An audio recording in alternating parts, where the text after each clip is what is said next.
Assalamu alaikum wa rahmatullahi wa barakatuh. Akkam jirtan nagaa anis nagaa alhamdulillah. Har'a immoo akka kain masteridhaa fi pixlaappiidhaan subscribe batanii itti hojjetannu jechuudha. Haala salphaadhaan jechuu osoo fageenya tokko hin deemin karaa gabaabaa karaa gaariidhaan jechuu isin agarsiisa.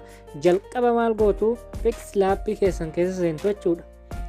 Achi booda loogoo keessan fudhattu jechuudha. Mallattoo ida'uu kana tuquudhaan loogoo keessan footoos haa ta'uu wanta piroofaayilii irratti hidhattan jechuun loogoo jechuun wanta piroofaayilii irratti hidhattan sanii jechuudha. San fudhattu amma ni fudhadhee isin agarsiisuuti isa kiyya kunoo fudhadheetin jiraachuu. Egaan haala kanaan fudhadhee walitti butuu fi xiqqeessuu fi guddisuu illee ni danda'a. Ammoo maal goona hin barreeffanna jechuudha. Barreeffama fakkeenyaaf ani maqaa YouTube kiyyaan barreessaa YouTube jedhee ergan haala kanaan barreessadhe booda maal godhaa saayiwanni isaan qayyaradha jechuudha. Nan jijjiirradha katabaa isaatiidha. Gosan barbaadetti foontii garagaraatu jira. Akkas gootanii kana keessaa akkasinitti bareede jijjiirrachuu dandeessu jechuudha. Ani amma kanarratti jijjiirradha waan hin ta'eef akkas godhee isin agarsiisuuti. Akkas irratti buttu jechuudha. Egaa akkanatti buttanii booda maal gootu kana kooppii godhattu jechuudha. Kooppii erga gootanii lamata akkasaa foontii jijjiiruu fi saayizii illee jijjiiruu isin hin barbaachisu. Amma ni barreessitu jechuudha. Kanuma irratti qalamii kana tuquudhaan waan biraa kana haqxanii viidiyoo dabalataaf waan jeemma akkas godhuudhaan yoo feetanillee kanallee jijjiirrachuu dandeessu jechuudha. Kanas akkuma san karama saniin deemtanii akkas gootanii hin jijjiirrattu. Kana keessaa kan isinitti bareeda irratti tuqachuu dandeessu jechuudha isin. Haala kanatti kunoo akkasitti godhachuu hin dandeessu.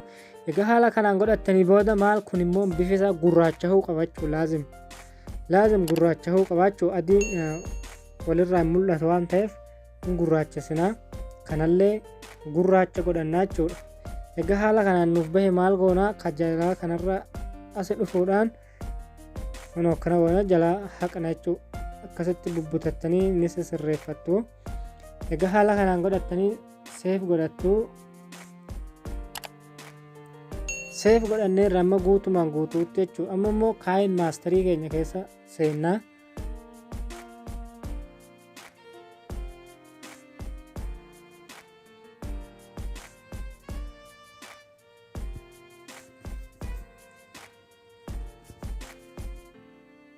Egaa kaayin maasterii keenya keessa seennee mallattoo pilaasii kana tuquudhaan 16:9 kana tuquudhaan achii booda maal fudhannaa kan buufanne san fudhannaa jechuudha. Kan buufanne san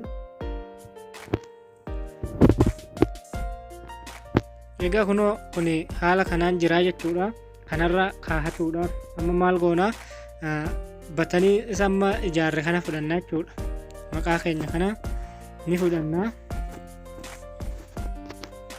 Kunoo haala kanaan nuuf dhufe jechuudha. Crop gootanii xiqqeessuu ni dandeessu jechuudha.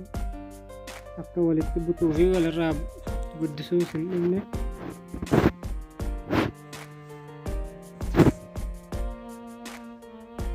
Haala kanatti kaahattee ajaa'ibaatti bareeda. Kunoo erga haala kanatti godhattanii booda maal gootu amma walaffaatti buttu jechuudha. Walaffaatti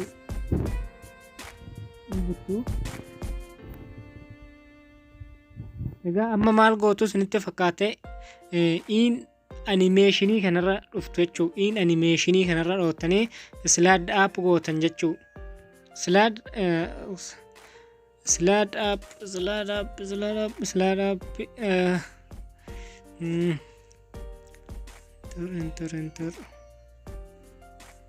slide app gootan kunoo olee deemaa jechuudha.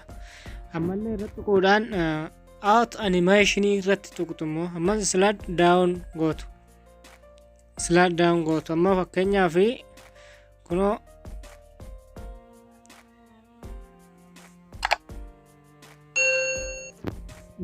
bareedeera jechuudha.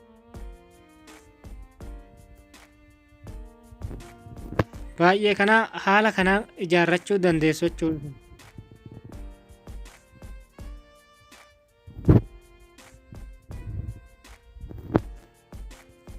Kunoo amma walumaan haa ilaalluuti bareeda jechuudha.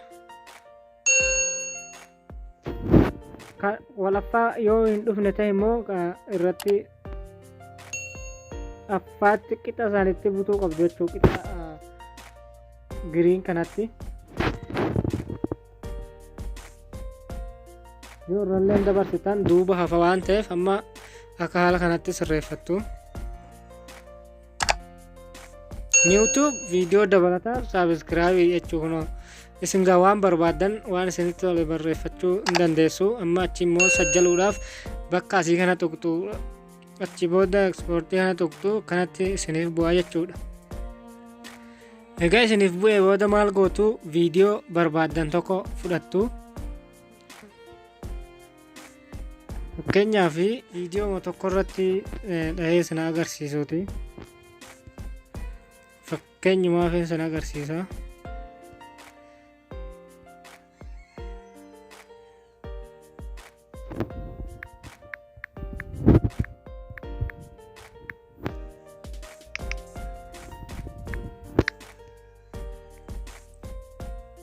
Kun amma akka viidiyootti fudhannee isin agarsiisuuti. Kun viidiyoodha.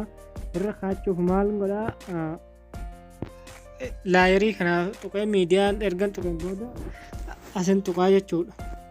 Haaluma kanaan amma ergan fudhadhee chiroomaakii keessa deemee nan sirreeffadhaa jechuudha. Kun haala kanatti.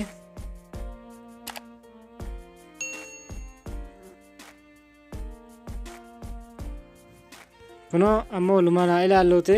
Kunoo akka viidiyootti jechuudha.